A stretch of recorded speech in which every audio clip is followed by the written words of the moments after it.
Hi there, and welcome to another episode of the Rabid Dog's House, where we like to discuss lost or forgotten horror gems with a little bit of bite. I'm Justin, and tonight we are going to discuss 1988's Night of the Demons. Directed by Kevin S. Tenney and starring Cathy Podewell, Amanda Kinkade, Alvin Alexis, William Gallo, and Linnea Quigley. Angela has decided to throw a Halloween party at Hull House, an abandoned mortuary with a demonic past. There is more than just one uninvited guest to the party, however, and the atmosphere soon dissolves from spirited fun to fighting off possessed spirits. Night of the Demons is a prime example of the fun that comes with late 80s horror. In not taking itself too seriously, this 1988 fixture is seriously a good time and works to have some effective chills. Night of the Demons is for the horror fan that enjoys silly humor, solid scares, and over-the-top entertainment. Also joining me tonight is my amazing co-host, Zena Dixon.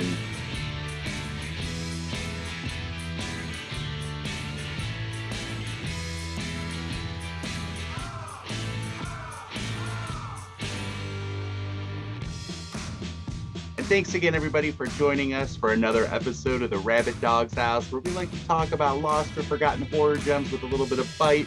Again, I'm Justin, and with me is my fabulous co-host, Zena Dixon. How you doing tonight, Zena? I'm doing well, Justin. How are you? I don't know what that was. I loved it. No, I love a good. I'm excited. We're going to be talking about one of your favorite movies, from my understanding, Night of the Demons, which I do think falls under the category of lost or forgotten horror gems because I'm 99% sure that I never saw this first one. Now, I grew up in the late 80s, early 90s, so I'm 70% sure that I saw a chunk of Night of the Demons too. Mhm. And I remember in one of our very first episodes together, which is also one of the very first times we kind of met each other, I know that you had referenced Night of the Demons, and it always kind of stuck in the back of my mind. And it's one of those movies that you assume you like. There's certain movies you're like, yeah, of course I saw that. And Right. I kind of blended it together. So as I Mhm. watched this movie, I'm like, I have never seen this movie before, and I absolutely loved it. I understand why you love it. I actually showed somebody for their first time, which again, another reason to Lost to Forgotten Horror Gems, movies that the younger generations too, we, are part of the horror community, we sort of take certain things for granted that at a certain point, everybody's seen this, or if you're a horror fan, you've seen this.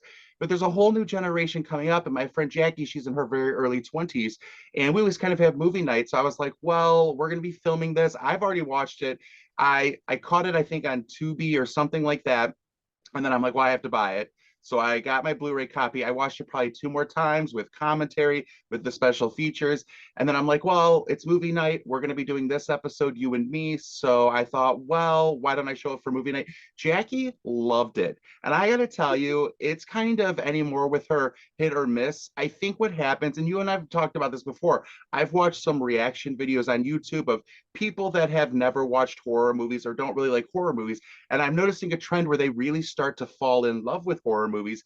But this is a thing that happens, and it happened to Jackie. Once you start seeing certain movies over and over again very quickly, you grew up with them. I grew up with them. So what we saw them all the time, but not like back to back to back to back, or at least I didn't. And it was like a treat every time I got to see them. I mean, now you have streaming, you can see them anywhere. Anyway, my point being, I think she got a little bit jaded on horror movies. And I know some of these people who do reactions, they start to kind of love horror movies. Then all of a sudden, they're sort of like, oh, that person's being stupid, or those Mhm. effects are cheesy. And I'm like, well, and especially it happens after they've seen a lot of newer horror movies, which is why I hate, like, with Jackie, I tried really hard to try to show her older movies first before we got to like Scream, then Saw, Insidious, et cetera, et cetera. And, I'm glad I did. But once we started showing those kind of movies, these older movies started to lose their charm. So I was really excited. Her reaction, I mean, was explosive. Like she jumped up. She's like, I love that movie. I'm so excited. Da, da, da. So it was good. And I think it just goes to show Lost Forgotten Horror Gems.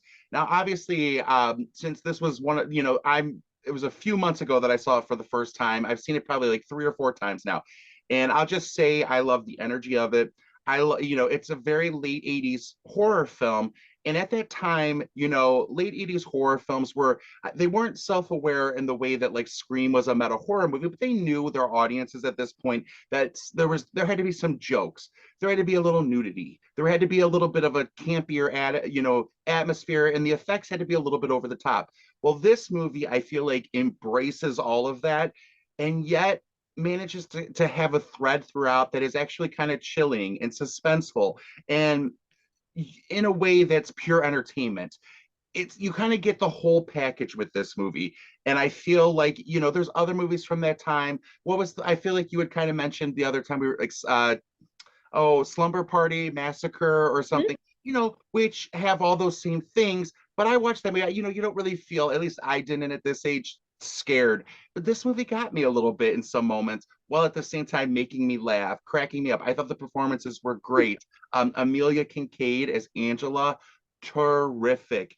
And Yes. as as always, everybody, our non-spoiler reviews right now, so you're safe. We'll let you know when spoilers are coming, but right now, non-spoilers. I'll just say Angela Kinkade was great, and I learned on the special features she's Rue McClanahan's niece, Blanche from Golden Girls. Yeah, yeah, we talked about that. Yes, and there's a picture of her, like a picture with Blanche on the set of Night of the Demons, which I just think is like the coolest ever, because that's right, like that was like third season Golden Girls. It was like in its prime. So the fact that she showed up, but all of them, Cathy Podewell as Judy, Lance Fenton as Jay. He went on to be in Heathers, which is one of my favorite cult dark comedy movies. William Gallo, who was on Who's the Boss, which is one of my favorite 80s TV shows. So when I was watching this, there was just a lot of fun stuff going on. And again, I just love the energy of it. I think it all comes together in the end. And it's a great movie for Halloween. Zena and I are planning on doing Night of the Demons 2 for our next episode, which will be in October. So you kind of watch these as back-to-back Halloween episodes, because I think this one, a movie like Halloween really takes it seriously. The sort of the spirit of the Halloween or haunt that we discussed last Halloween, they take a more serious tone. But part of Halloween are the trick or treats, and this movie really makes me think trick or treating and that kind of thing. And I absolutely loved it. But Zena, I'm very curious. What was your first experience with this? I get the impression it went back way into your life, like long. So if you even remember, but what do you love about this Yes. movie? Why is it special to you? Oh my gosh, this is seriously, again, one of my favorite horror movies of all time. I watched this movie at an extremely young age in the early 90s, and I think I was 4. I was 4, and I remember I remember watching it. And we talked about this previously, but my mom's a huge horror fan, and so, video nights at my house, we took it very serious, like movie night.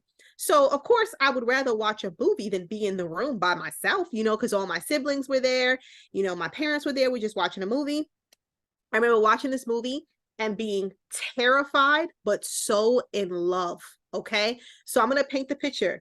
I am the 6th child, so I have a lot of siblings. There's a lot of us. So I remember finding a spot on the floor, and I'm sitting down and I'm watching it. And you've seen the movie. No 4-year-old, no children should be watching this movie. But, I watched it, and, there's a lot of things I didn't understand, obviously, but I just remember being completely scared. But that opening, it's a cartoon, it's an animation. So I assumed, oh, okay, this is a Halloween cartoon. Cool beans, right? So I'm watching it, and then it just transforms, and it's just like pure 80s. It's just like such a cult horror movie. I love this movie so much. So it goes all the way back. So I will even say this is not the first horror movie I ever watched, but it's the first one I remember watching. I think that this movie, I know that it's not perfect, but to me it's perfect because I have a lot of history with it. And again, it was like it was very important in my household because we would watch it every single year, around I was going to say Thanksgiving, but around Halloween. It's just a perfect Halloween movie. So yeah, mine goes all the way back. For sure. And I want to speak to what you said. It's not a perfect movie, but I kind of think that the flaws are, it Mm-hmm. gives it a perfect charm. It is a very charming movie to watch. I don't feel like it's particularly misogynistic, although, it obviously it plays to certain things, like you get to see Judy's butt for a minute. But I feel like it's interesting that the women at that time, you know, you had critics like Siskel and Ebert who were always like, all these movies, slashers, da da da, it's all misogynistic. It's all about these women who are being attacked, and then we're in that point of view. This movie kind of flips that a little bit because the demons start off being Angela and Linnea Quigley's character, Susie Q. And I think it's interesting that they're the ones who are sort of in control, and you know, they're the ones who are causing this mayhem. It's not them. Yes, obviously they've been attacked by these spirits, but we're not seeing it in a so well, of course, you know, Susie Q is very free with herself and her body in this movie, but it's her choice. She's like that before she's inhabited by the demons. She's like that afterwards, and it's her choice both ways. It's just the demon manifested in a much bigger way. But overall, I think that a lot of what this movie succeeds in are these sort of flaws. Although I will say also, you mentioned the animation. I liked the opening sequence. I think it really sets the tone for what the audience is going to get to see. It's a little playful. It reminded me a lot of like a Tim Burton, the Beetlejuice sort of beginning, something about that quality. And I remember a lot of 80s movies at the time, Three Men and a Little Baby, all that had that sort of animation at the beginning. It was sort of a staple. Now, I will say, when I was listening to the commentary, the director, he also, I think, did Witchboard, and it seemed like he was a little more proud of Witchboard over the years, and he's just now finally like embracing Night of the Demons, because it seems like he gets a lot more positive response from Night of the Demons. Now, I like the movie Witchboard. I like it a lot. It is definitely more character centric, which is what I think he was kind of saying. Kevin S. Tenney, I think that's why he like thought that was a quote unquote better movie. But better is not always about like having a character arc, or this. Sometimes it's about what does the movie do for the audience. And I think that yes, Witchboard is a great movie in its own right, but between the two, and Witchboard was one I had a lot more. I've seen a lot more. I really like Night of the Demons better, I think. And like it's like he gets a little into his head about some of the so-called flaws of this movie. This is on the commentary and in one of the interviews, like he mentioned a couple times. We'll get to the end when we get to the end, but towards the end, when they're like in the cellar or the basement area with the crematorium part of the house, they you know, he goes on about how these demons can, you know, shut doors, make a wall, da da da, but they can't just unlock the door. You know, there's like the bolt. They have to like do the bolts, but like they can do all that. They just can't unlock the door. See, I think he's overthinking it or not giving his audience enough credit. We don't need to know all the answers. Who's to say that like now I might just be reaching here. You know, but in my mind, I fill in those gaps and I'm willing to do it. Now, don't get me wrong. I know there's a lot of critics out there, horror, you know, pseudo amateur critics that want to be like, they would point something like that out in a heartbeat. But I'm always willing to suspend my disbelief. I believe that like Judy and Roger, who are down there, you know, they might have their own energy that's coming off to a good energy. And yeah, the demons have certain powers, but because the good energy locked that door, they can't just unlock it. They can do other things like unbolt it. Right. Anyway, I think that there's ways to like get around that. Like he was so going on about that in the commentary, like wanting to make fun of it before anybody makes fun of him. But I want to be like, Kevin S. Tenney, you don't have to worry about it. We know what movie we're watching here, and this is an entertaining movie. We're not thinking about those things. I find that so funny. I agree with you. I think that he's overthinking it. I just assume they're demons, so they want to play with them. You know what I mean? Clearly, there's been plenty of time. Yeah, there was plenty of times when they could have just easily caught Judy, you know, our final girl. Spoiler.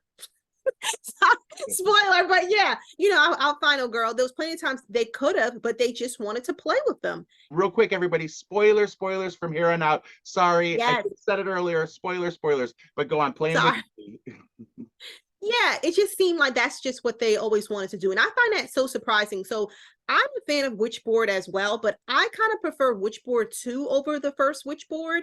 I like how wacky it is. It just feels very 90s, you know. I love the soundtrack. I love the character Paige. I find that she's just relatable. You know, we all been there sometimes when we wouldn't speak up for ourselves. And then even going back to that, he also has like this other movie that he did right after that called Witch Trap, which is just as awesome. Linnea Quigley, she's in that one. And I can go on and on because I absolutely love his movies.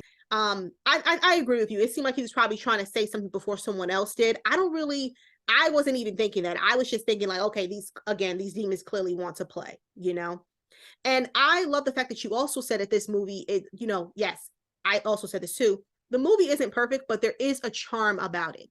There's some familiar characters that we've seen before.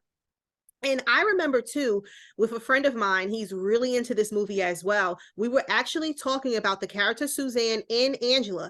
And it's just like, oh, how are those two friends? He didn't understand it. And I'm like, I can totally see why those two girls are friends. First off, Suzanne is, like you said, she's very free. Okay. We saw her in the store just showing her butt cheeks, like everything, so her friend Angela can just like go around, steal, for the party.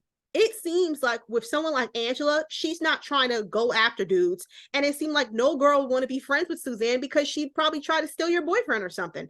So it just seems like it's a perfect match. So I just wanted to say that because, that was like a question. And yeah.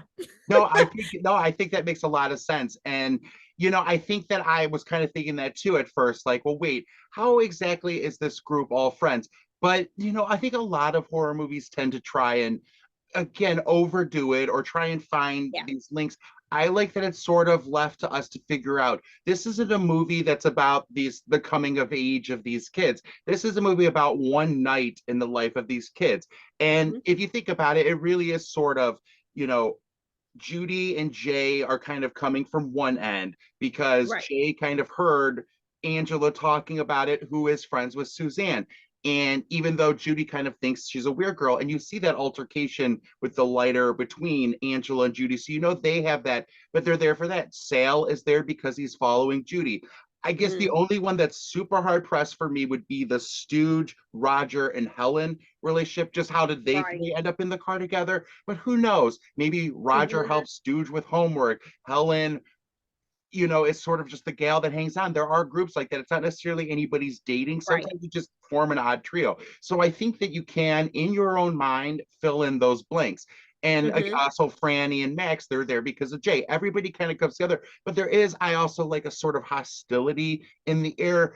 These kids are sometimes kind of mean to each other, mostly mean to each other, but that is realistic. I think when kids get into a setting, and I'd love to really get into the settings of the house and everything now, but when kids get into a certain setting like that, teenagers, you do have this extra bit of energy that you want to sort of either show off, or you become the wallflower, or you sort of, your natural instincts almost become heightened, whatever role that might take. And yeah, these are characters that are sort of carved out. You have Jay, the sort of stereotypical jock, Judy, the sweet nice girl, she tries to be nice to that older guy, et cetera, et cetera. But they all come together in this house that I think is genuinely creepy. And I think it lends itself a lot to why this film works. It is a claustrophobic setting, but at the same time, you feel like you could get lost in some of these corridors or running upstairs in the room. Anytime you start to feel like the house is closing in on you, I feel like it pulls back and all of a sudden there's another passage. But I think it goes back to what you were saying too. Now, I do like my idea of the good energy is stopping it, but I like your idea too of that they're playing with them. And it is sort of like Judy's running up the stairs where Suzanne's like, run, Judy, run. But then when she comes face to face, she could attack Judy right then, but manages to like let her go because it is about, it's a mixture. They're demons. Also, I think the thing to remember, and I wish the director had remembered this, Angela gives this speech right in the living room there about how a possessed house is a house with demons that have never been in human form. So they are, they probably have they know how to manipulate the house somewhat, but in these bodies, they're probably all over the place. They're sort of like kids themselves, these demons, trying to figure out what to do and how to be. So I think it all comes together, but the house is effectively creepy, right on, it's stereotypically like almost on this hill behind a gate in a way that audiences would expect it. And that's what I like about late 80s horror movies. They do sometimes are sort of like, we know what you're expecting to kind of see, so let's give it to you. Instead of like, we know the audience is expecting this, let's put a twist on them. Instead of giving you a twist, it kind of gives you what you need. And I think that's all like personified in this haunted house, possessed house. I feel like they filmed at the perfect spot. First off, if I was in high school, I was thinking back on this, even when I would watch it like back in the day, because I watched it so many times, I would never in my life go to a party at a funeral home, an abandoned one. I just personally wouldn't. Now though, for a little razzle dazzle, maybe, you know. For So, sure. but I don't, you know what I mean. So, but I say that just because I agree with you. It's genuinely a creepy spot. And then even thinking about it, put yourself in the shoes of a teenager. I mean, I was just a very scared teenager, but putting yourself in the shoes of a teenager. Okay, instead of going to the school dance, you know what to expect. This girl, she's known as being a weirdo, and kind of like going back to what you said, the people in the group, they are mean to each other. So you can tell, and I don't know if your high school was like this, but my high school, it was connected to the middle school, and the elementary school wasn't that far away. So they probably, maybe they went to school together for a long time. You know what I mean? And that kind of just happens. So not that they're all friends, but you know, some of them, like, you know, again, Max, Franny, Judy, and Jay, they seem like they're in the same circle. But the other ones, it's just more of, okay, this girl is weird, clearly, and Jay even said it. It's kind of like, this is this girl's Christmas. You know what I mean? So you know this is the party to be at. I love the fact that, you know, when they first pull up to the place, you know, Judy always from the start just seems so hesitant. And she's just like the only one like, hey, can we go home now? And it's like, girl, why are you there? I'll just take it as peer pressure. Okay, fine. You don't want to seem like you're a loser. You want to fit in, right? But the thing is, obviously, they heard stories about, you know, this place for such a long time. Hall House is what they call it. And so seeing it up on that hill, you know what I mean? They broke in, and then it's around this it's like there's nothing around. They could be as loud as they want. They can do what they want. It seemed like it's a dream. It seemed like it could just be fun. And the fact that, yeah, you can explore the place. Who knows? They could find like a dead body. Sure, let's do a seance. Let's do a past life seance. So it's just a dusty, dirty house, you know, funeral home. But it's just like, honestly, that is the perfect location for like a party where, you know, you don't have to worry about your parents. You don't have to worry about cops. You don't have to worry about neighbors. So yeah, the location, I feel like it's just so creepy. And I love the fact that where it's just like, it just takes place in that one like funeral home. Yeah, and I think like that you easily could lose interest. I think younger audiences being in just one location, but I think that there's always something interesting to look at no matter what part of the house they're at. But I do think that Cathy Podewell did an excellent job as our final girl. And I loved that she ended up, you know, it was Roger with, because I love that it's the two characters of this movie that are the most, she's using feminine intuition to not go here. He's using sort of, he has a religious past. It's very sprinkled in there, using that to, he's just afraid. But I love that usually the character that's afraid and wants to leave first is the one that also kind of gets it. It's sort of like, yeah, this is the smart one, but we're gonna take him out. No, he ends up kind of being our hero. And I love that he's a very believable, terrified hero. But for Judy, I love too that we also get that strong female character. She comes through, and her and Roger really do work together as a team. And I'd love to go into that in more detail towards the end, but I wanted to emphasize the strengths of Alvin, Alexis, and Cathy Podewell as Roger and Judy. I think that Lance Fenton does a great job at being that sort of stereotypical jock, kind of a jerk. He's kind of a jerk also in Heathers, and he gets his comeuppance. Now, Linnea Quigley as Suzanne, she's been in 1,000 things, you know, horror, adult, drama. I mean, she's been all over the map. And she really does have this sort of like staccato voice. It's very like brash and harsh, but Yeah. I can believe that that girl, you know, there was always that sort of girl who talks loud at every school or something that's sort of like, hey, what are you going to do? You know, I don't know, has a sort of sassy attitude, but a little vulnerability underneath. And I like that she is sort of like flirting with the guys at the gas station in order to kind of spirit away this food. Again, like I said, Max and Franny, they didn't have too much to do, but I liked the positive energy they bring. And a character like Hal Havins as Stooge, he he kind of could be super obnoxious, in any other movie, but I do not find him obnoxious in this movie. Every time Mhm. he's about to get to that part with me, I think it's a lot to do with the actor, he pulls back.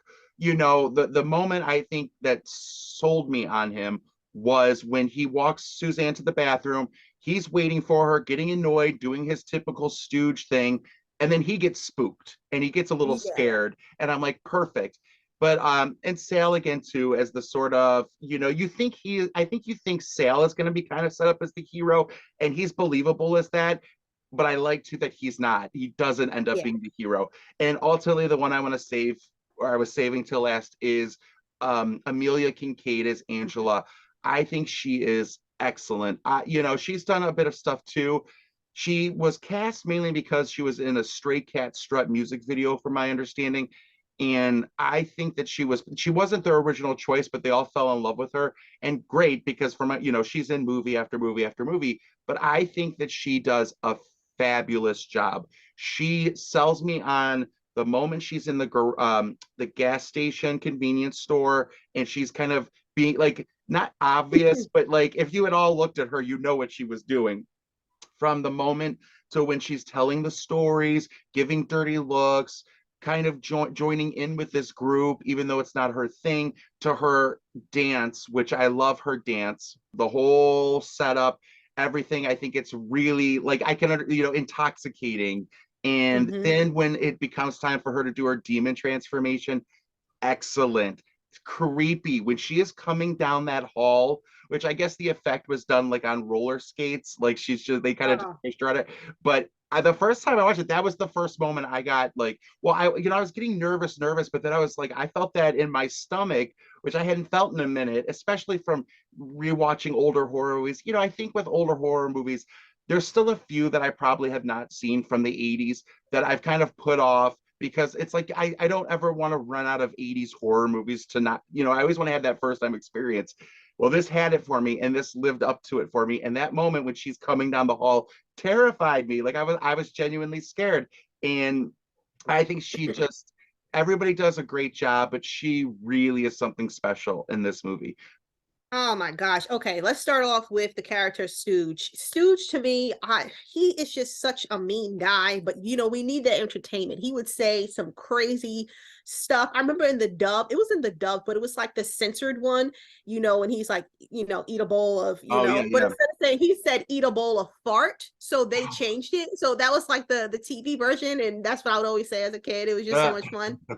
With Helen, I felt for her. Like she didn't even have a chance. She just showed up to have a good time. Again, spoiler, the demons just snatched her up. Roger is my hero. I feel like he's my spirit animal. I feel like that is exactly what you should do. And it's true. Like he knew better. His father is a pastor. So because of that, no, you should not be there. Why are you there? Once again, peer pressure. I understand you want to fit in with your friends, but he should have been left, but he decided too late. What I didn't get though, this is kind of jumping ahead, but then I'll go back, is when he really wanted to leave and he was trying to find like the gate to leave. Why didn't you just drive the car up to the gate and I would have climbed over? But we'll go back Seriously. to that. I love Sal so much. I love how they made him try to seem like he is a bad boy, but clearly he was a romantic. He loves Judy, okay? He died for her, trying to save her. Then going on to Judy, you should have just stayed home, girl. You should have just went to the dance. I don't know how she didn't know that Jay was just trying to do that. Why aren't you with Sal? Like you guys could have just been a great couple. Going on to Jay. Jay was for the streets. I don't understand. He's a typical type of jock type of guy. When he was dancing with Judy and he switched over and went over to Suzanne, I would have been done with him. Judy should have went right over to Sal and should have just been, I was gonna say bending over, but I don't know if they didn't do that in the but yeah, okay. Then, going on to Suzanne, I love Suzanne. I love Linnea Quigley. I love the fact that to me, she's like a chameleon. I remember her in Savage Streets. She was like this very quiet, shy girl. The movie is, it's heartbreaking, but I love Linda Blair. I love her. And then seeing what happened to her and how she was just like this sweet girl. Then she transformed. We've seen her as trash. And then there's a thing. Every single time Linnea Quigley, she gets naked, that's when you know she's gonna die. Because literally, spoiler in the movie Witch Trap, the second that she gets naked, she's dead. Okay. And then, Franny and Max, I like them as a couple. I think that Franny was trying to be supportive of Judy because they're clearly friends and want her to seem comfortable. But, like you said, they were having the couple, Franny and Max, they were having a good time until they weren't. I love Max's stories. He was so smart. Why are you there? But okay. And then saving Angela for last. She is just so awesome. And touching on like her dance, that dance is mesmerizing. The whole soundtrack is amazing. Did you know that Kevin's brother, he's the one that did the music, which is just a talented family, Seriously. And so I also want to talk about how when she was floating down the whole, I remember when I first saw that as a kid, that scared the life out of me, but I couldn't get enough of it, And then even when she was, oh, there you are, I was just drying my hair, drying my hands by the fire, and her hands were on fire. It's like poor Sal when he saw that. Again, it was just so great. I love the scene when she rips out Stooge's tongue. The performances, it's wonderful. I can go on, but I'm gonna stop here. For sure, and I forgot to talk about Helen too. I thought she was great too. She kind of does get lost in the mix a little bit, but she's the one after the mirror breaks, which I love that effect, the like shards of glass where they're all kind of talking into it. But she's whimpering, she's definitely scared. But I really liked that when Roger wanted to leave, Suzanne is like helping him, like, here's the keys, go on and go. But then she's kind of like, but I don't care if you're a coward. So Alvin, Alexis, Roger has been like put down, but Helen, even though, and I think to answer a lot of your questions, why were they all there? Peer pressure. I like that Helen does buck the peer pressure and go with something's wrong here. And even though she knows that's going to align herself in as also a coward in the eyes of this group of friends, she decides to go with Roger. Doesn't work out for her, but at least she made the smart choice. And that was the one thing that Jackie, my friend, really loved about this movie, was that Roger was super smart, decided to leave, and survived. And the fact that like she felt like every time there was a decision to be made, he made the right one, and he didn't get punished for it. And that was her favorite thing. But anyway, I'd love to move on to the overall effects of the movie and suspense, because I feel like this movie, it's not, again, it's more overall entertaining. There are definite suspenseful moments like the floating hall, a few other things, but I think that they're very much intertwined with the effects. So I would love to kind of talk about both of those. There is, though, this real like Alice in Wonderland motif, which obviously is, front and center with Judy and her costume as Alice, but it really is going into this very demonic wonderland. And I think a lot of that also comes through with the house, the effects, the special effects, and the suspense. I mean, she is going from one room to the next, ending up on this house. And one of the most suspenseful moments, I think, is when she tumbles off. And it is sort of, again, you sort of have, for at the very beginning of the movie, you assume that maybe Jay is going to end up being the hero, or Sale is going to be the hero. Now, Sale is much more of a contender. I mean, he starts off as sort of this like tough and rough sort of guy, and you think that he's going to end up maybe, saving the day, or if not, it's going to be the thing that saves Judy in the end. Well, we then lose Sale. But the moment of suspense that I love is when it is how Sale dies. He kind of tumbles off, and they have that like stunt roll with Angela that, Judy's on the roof. That Demon Stooge is like in the other room, and she wants Roger to be quiet, And Roger is like, no, I need you to listen to me. Look right behind you, because Angela is right there. And it leads to the effect of Sale comes in. He does save the day, but is killed, but not before Judy takes her tumble. And I love that she's hanging there, has to kind of scurry across to fall. Roger catches her right as, Stooge. But I love that, like, they're there, they have a moment to breathe, and all of a sudden you see Stooge running, bam, it's Angela.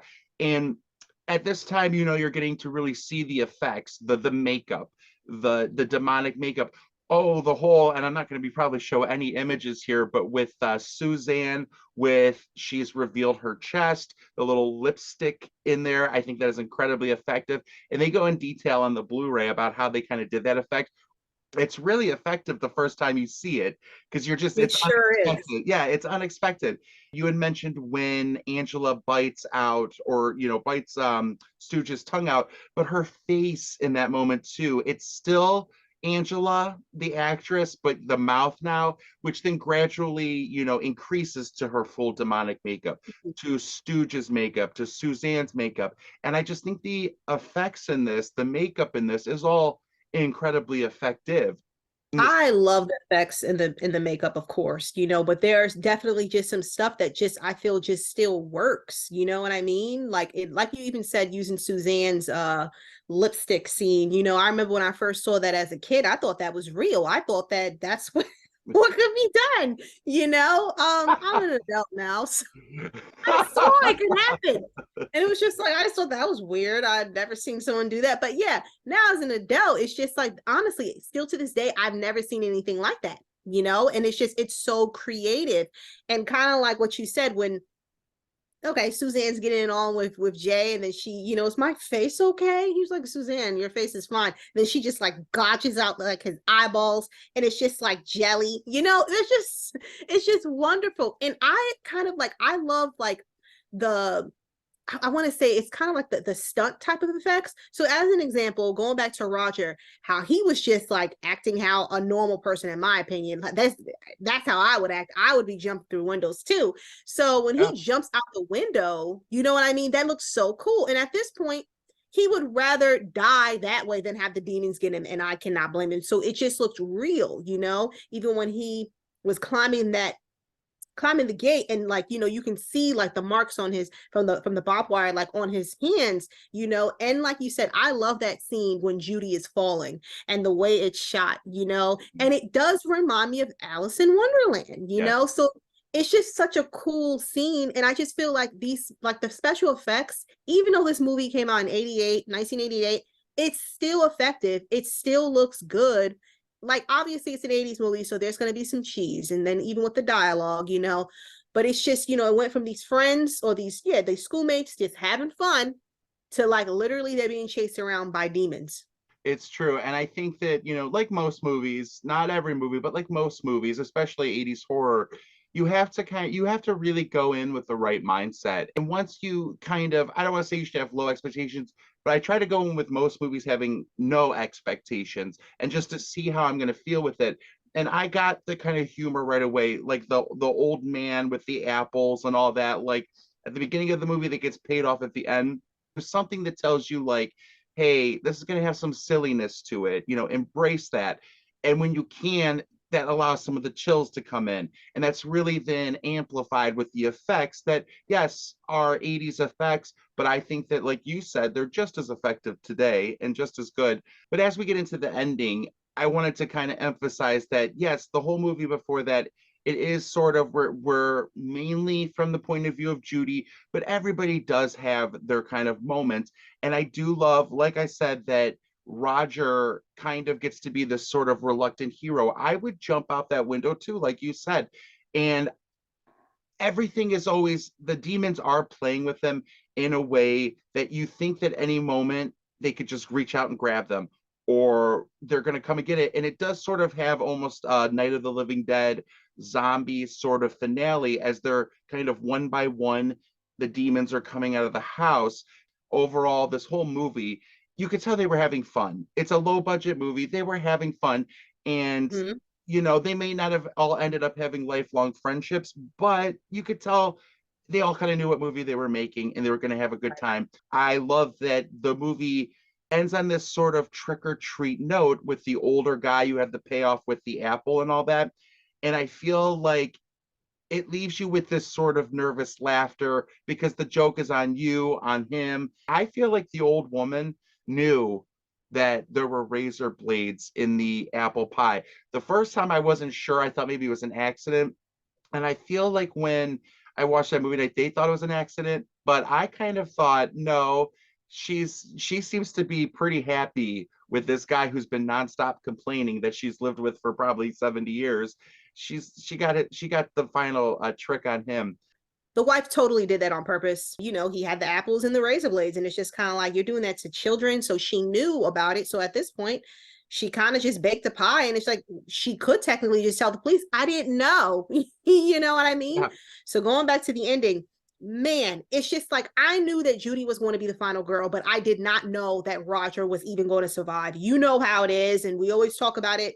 There's this stereotype, or once upon a time, things are starting to shift. There was this stereotype with, horror movies that the black guy dies first. He survived the whole entire movie, and to me, again, I feel like he was just a very much realistic character. There's like real life demons, okay? He was jumping through windows. There's a scene where Sal and Judy, they're hugging and embracing, and they're so in love. He doesn't say anything. He just runs, yes. And it's just like, I would do that, because sometimes you just gotta go. They'll be all right, right? Yeah. Fast forward, Roger gets over and he hears her screaming, and he could have just ran, but obviously he probably couldn't live with himself if something, who could live with themselves? So instead he climbs up there and he, reaches down to help her. And just as she's about to let go and, he pulls her up, he ultimately saves her life. She should have married him. I would have married him. We would have to be together forever. But just think about all like what they went through. How are they going to explain to people what happened? As much as I love the sequel, I was always curious about what happened to them, but at the same time, I like the fact that it was just left in our imagination, and they moved on to like the next set of teens, which makes a lot of sense. But I do feel like it was just like a well-rounded, perfect ending. I love the shot of the demon that kind of looks like a dragon. Still to this day, it's so creepy. I would never think that a demon would look like that, because even, when I think about demons, the Italian, horror and stuff like that. So, but yeah. I just love everything about this movie. I'm pretty biased. So, it's just a fun movie. It feels very 80s, but it's just a very satisfying ending. I also liked about this movie too, like we said earlier, the legend, how Max was telling everybody about the legend, but I also like that we don't get all the details. And again, this is a movie that just trusts its audience to know, hey, we're not going to fill in all the gaps. Not everything might not line up at the end, but we promise you a fun, entertaining ride. And I do think that this is for 80s horror fans that are going to love a nice, entertaining, scary movie that leans more on the tricks than the treats of terror, but it does have those moments too. But also just a lot of fun and good special effects. You'll have that creepy part, but then it's just like, oh, okay, that was funny, you know what I mean? Or that was cool. So it's like a really good balance. And I feel like this is just like a crowd pleaser. So if you are looking to, to add something to your Halloween watch, I know we're early, but it's always Halloween in our hearts. Right. This is the perfect movie for you. Well, thanks again, everybody, for joining us for the Rabid Dog's House. Are you a fan of Night of the Demons? Are you a fan of the franchise, the remake?